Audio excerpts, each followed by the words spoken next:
Pan card और आधार card को सरकार ने लिंक करने को मैंडेटरी किया है।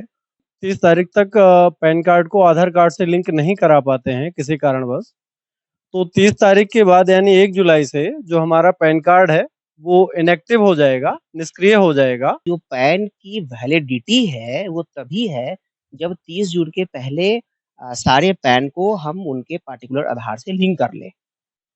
नमस्कार साथियों, आप देख रहे हैं झांसी टाइम्स और मैं हूं आपका अपना साथी हेमंत कुमार गुप्ता। साथियों, pan card personal account number, जिसको हम पैन कार्ड के नाम से जानते हैं, ये एक पहचान होता है जिसमें रिकॉर्ड होता है आपके निवेश का, आपके टैक्स का। आधार जो एक यूनिक आईडी है जो पहचान आपको देती है। बायोमेट्रिक से आपका आधार कोई और कॉपी नहीं कर सकता। सरकार ने एक मुहिम चलाई है कि इन दोनों को एक साथ जोड़ दिया जाए, इनको लिंक कर दिया जाए। इस विषय में हम आए हुए हैं इनकम टैक्स विभाग में झांसी में, जहां पर इसको लेके एक जागरूकता अभियान चलाया जा रहा है। इन दोनों चीजों को जोड़ना क्यों इतना अति आवश्यक है, इसके लिए हमारे साथ आयकर अधिकारी हैं। हम उनसे जानेंगे कि सबसे बड़ी बात क्या है कि उनको जोड़ना जरूरी है। जी, आपका स्वागत है हमारे कार्यक्रम में। जी, आपका शुभ नाम क्या है? मैं RN वर्मा, आयकर अधिकारी 235 झांसी से। वर्मा जी, सबसे बड़ी बात यह है कि पैन कार्ड और आधार कार्ड, इसको लिंक करना जरूरी क्यों है?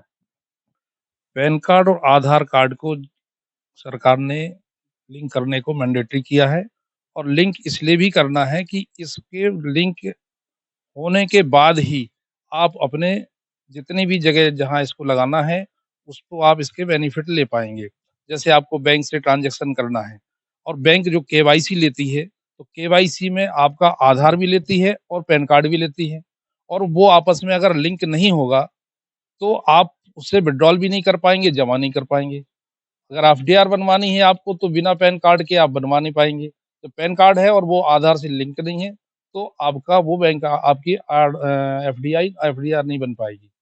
इसके बाद आप इन्वेस्टमेंट कहीं करना चाहते हैं, शेयर में या कहीं और जगह आप लगाना चाहते हैं, वो अगर आप गाड़ी खरीदना चाहती हैं, तो वहाँ भी आपको पैन कार्ड देना है और वो आधार नहीं है, तो आपको आगे चल के इन समस्याओं का सामना करना पड़ेगा। चलिए, बड़ा सवाल 30 तारीख का है कि अब इसको जोड़ने की जो अंतिम तिथि दी गई है वो 30 तारीख दी गई है, और अगर नहीं जोड़ते हैं इनको को किन किन परेशानियों का सामना करना पड़ सकता है। हमारे साथ और भी आयकर अधिकारी हैं। शुभ नाम क्या है जी?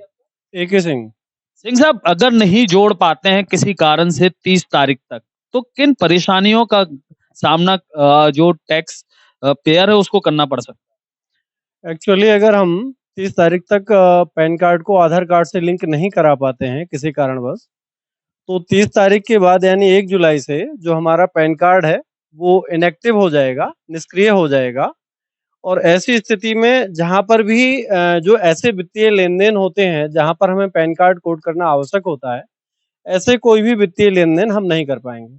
जैसे कि अगर हमें कोई शेयर्स में इन्वेस्टमेंट करना है या हमने कोई इन्वेस्टमेंट पहले कर रखा है, उसकी मैच्योरिटी हो रही है, या हमें बैंक खाते से कोई लेन-देन करना है, जहाँ पे पैन कार्ड देना आवश्यक होता है, या हमें कोई चल-अचल संपत्ति को खरीदना है, बेचना है, तो इस तरीके से जो बहुत आवश्यक जो वित्तीय लेन-देन है, वो वित्तीय लेन-देन भी हम नहीं कर पाएँगे, क्योंकि हमारा जो अभी मतलब पैन कार्ड है, वो अगर हम लिंक नहीं कराते हैं तो वो निष्क्रिय हो जाएगा। बड़ी बात यह है कि अगर हम जोड़ देते हैं तो फायदा क्या होने जा रहा है। तो हमारे साथ और भी आयकर अधिकारी, हम उनसे जानेंगे। जी, शुभ नाम क्या है आपका? विष्णु शंकर प्रसाद। चलिए, जोड़ देते हैं दोनों आधार को अगर हम 30 तारीख तक, तो और लोगों से क्या भिन्नताएं हो जाएंगी, क्या फायदा होने वाला है टैक्स पेयर? देखिए, पैन को हम लोगों ने इश्यू कराया है, उसके पीछे रीज़न ही यही है कि हम लोग जहाँ कहीं भी एप्रोप्रिएट प्लेस होता है, जहाँ पे पैन को कोड करना होता है, वहाँ हम करें और ट्रांज़ैक्शन हमारा सक्सेसफुल हो। चाहे वो बैंक में हो या प्रॉपर्टी की सेल परचेज़ में हो, या आजकल स्टेट गवर्नमेंट के भी जो स्कीम्स आ रहे हैं, उसके थ्रू भी जो आपको बेनिफिट्स मिल रहे हैं, वो भी आपके अकाउंट में जाता है कब, जब आपके जो अकाउंट है वो पैन से लिंक हो। तो मतलब ये है कहने का कि जो पैन की वैलिडिटी है वो तभी है जब 30 जून के पहले सारे पैन को हम उनके पार्टिकुलर आधार से लिंक कर लें। जब पैन आधार से लिंक होगा तभी उसकी वैलिडिटी रहेगी, अदरवाइज़ 30 जून 2023 के बाद वो इनएप्रोप्रिएट हो जाएगा और जहाँ कहीं भी पैन हमारा कोटेड है, वो इनवैलिड माना जाएगा। और इनवैलिड पैन यानी कि आपके पास जो पैन है वो इनवैलिड है, तो पैन ना रहने की सूरत में जो भी प्रोसीडिंग्स या जो भी उसके मेजर्स होंगे वो उस आपको भुगतने पड़ेंगे। इन द सेंस कि जो टीडीएस का टैक्सेशन है, कहीं पे अगर 10% है या 2% है या 1% है, अलग-अलग ट्रांज़ैक्शंस पे अलग तरह के रेट्स प्रिस्क्राइब्ड हैं। लेकिन अगर पैन इनवैलिड हो जाता है यानी इनएप्रोप्रिएट हो जाता है, दोनों के आधार और पैन की लिंक ना होने की वजह से, तो इसके कॉन्सिक्वेंसेज़ ये निकलेंगे कि आपका जो टीडीएस का जो स्लैब है, वो या तो डबल हो जाएगा या 5% या 20% whichever is greater. It means जहाँ पे आपके 2% के दर से टीडीएस लगना चाहिए, वहाँ पे 20%, जहाँ 10% लगना चाहिए, वहाँ पे 20%। तो मतलब ये है कहने का कि एक एक्स्ट्रा बर्डन आपके ऊपर आएगा क्योंकि जो आपका पैन है वो इनवैलिड हो गया। है ना? तो इसलिए टैक्स के प्रावधान से बचने के लिए और अपने नागरिक होने के नाते आपने जो आधार इश्यू कराया है, आपने जो पैन इश्यू कराया है, तो जिस पर्पज़ से भी पैन आपने इश्यू कराया है, वो पर्पज़ ही फॉरफिट हो जाएगा जब पैन इनवैलिड हो जाएगा। तो कृपया कर मैं आपके इस चैनल के माध्यम से मैं ये संदेश देना चाहता हूँ कि 30 जून 2023 जो सरकार के द्वारा अंतिम तिथि निर्धारित की गई है पैन और आधार के लिंक का, वो अवश्य लिंक कराएँ और लिंक कराना सुनिश्चित करें। बड़ा सवाल अब ये है कि हम जानेंगे कि ये लिंक की सुविधाएँ कहाँ-कहाँ हैं, कैसे लिंक किया जा सकता है? अगर कोई टैक्स पेयर खुद से करना चाहे तो वो कैसे कर सकता है?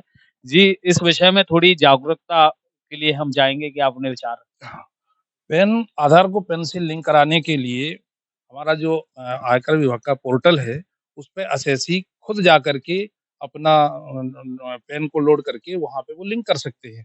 अगर असेसी खुद नहीं कर सकता है, तो झांसी में कई जगह ऐसे काउंटर बने हुए हैं, फैसिलिटेशन काउंटर हैं, वहाँ पे जाके कर सकते हैं। उसके बाद भी असेसी के खुद के जो खुद एडवाइज़र हैं या हमारे यहाँ झांसी में टैक्स बार एसोसिएशन है, अधिवक्तागण हैं, चार्टर्ड अकाउंटेंट्स हैं, सबके ऑफिसेज़ हैं झांसी में, उनके यहाँ भी जाकर के वो अपना पैन आधार लिंक करा सकते हैं। कहीं न कहीं हम मान के चलें सीनियर सिटीज़न्स जो होते हैं वो घबराते हैं कि अगर हम कहीं कैफ़े में जाते हैं तो उनकी आइडेंटिटी का कहीं गलत फ़ायदा उठाया जा सकता है। तो ऐसे में सीए एसोसिएशन क्या करने जा रही है? देखिए, आइडेंटिफ़िकेशन आपकी एक ऐसी चीज़ है जो बिना आज की डेट में बिना ओटीपी के कहीं कोई वैलिडेशन नहीं होता है। तो आपको ये बड़ा इम्पोर्टेंट ध्यान रखना है कि आपका जो आधार लिंकिंग है वो बिना ओटीपी के होगा ही नहीं। तो आप जब भी अपना जो मोबाइल नंबर आधार से लिंक्ड है आपका ऑलरेडी जिसमें आपने आधार पे अपना मोबाइल नंबर डाल रखा है, वो मोबाइल अपने पास रखें। जब आपके सामने कहीं भी कोई रिलायबल सोर्सेज़ से ही अपनी लिंकिंग कराएँ या फिर आपके घर में कोई एजुकेटेड बच्चा है, आप उसके थ्रू भी करा सकते हैं। बड़ा सिंपल प्रोसेस है। इनकम टैक्स की ऑफ़िशियल साइट है, आप उस पे जाइए और वहाँ पे लिंक आधार का पेन आपका एक कॉलम होता है, वहाँ उससे आप अपना लिंक कर सकते हो। कोई ज़्यादा बड़ा हेक्टिक नहीं है, इसके लिए आपको किसी पे रिलाय होने की ज़रूरत नहीं है, आप अपने घर के बच्चों से जो टेक्निकल हो, उनसे कराइए और अगर कहीं दिक्कत आती है तो हम अधिवक्तागण और सीएस गण सभी अवेलेबल हैं उनके लिए हेल्प आउट करने के लिए जो वैलिडेट करके आपको दे देंगे ये सब चीज़ें। टैक्स बार के अधिवक्ता हमारे साथ हैं रामेश्वर राय जी भी। मान लेते हैं कोई सीनियर सिटीज़न है, किसी कारण से 30 तारीख तक नहीं करा पा रहा है, आउट ऑफ टाउन है, नॉलेज नहीं है, कहीं एक्सीडेंट हो गया किसी का, तो इसमें 30 तारीख के बाद उसके साथ क्या होने जा रहा है? सबसे पहले तो यदि ऐसी कोई ट्रेजेडी होती है या व्यवस्था है, तो उन्हें इसके लिए समय निकालना चाहिए और चूँकि ये 30 जून की समय सीमा बहुत कम रह गई है, इसमें इनकम टैक्स का जो सीबीडीटी बोर्ड है, उससे भी हम लोग माँग करेंगे कि इसमें समय बढ़ाया जाए, इसको सितंबर तक की डेट बढ़ाई जाए, ताकि अभी इसका पूर्ण रूप से लोगों को जानकारी भी नहीं है। तो चूँकि आज आयकर विभाग झांसी के माध्यम से ये बहुत अच्छा प्रोग्राम रखा कि जन जागरूकता इसमें हो रही है और आशा है कि सभी लोग इसमें अपना पैन कार्ड अपने आधार कार्ड से लिंक कराएँ। बहुत अच्छी बात है कि आधार को पैन कार्ड से लिंक होना चाहिए, लेकिन कहीं न कहीं हम आयकर अधिकारियों से भी जानेंगे, ये तो अधिवक्ता जी थे कि अगर ऐसा हो जाता है कि कहीं नहीं कर पा रहे हैं, बहुत ही विकराल कारण आ गया कि व्यक्ति नहीं कर पा रहा है, तो फिर क्या होगा? देखिए, जो वर्तमान स्थिति तक जो भी अभी दिशा निर्देश उपलब्ध हैं, उनके हिसाब से तो ये है कि 30 जून के बाद जो भी हमारा पैन नंबर है, वो निष्क्रिय हो जाएगा, इनऑपरेटिव हो जाएगा।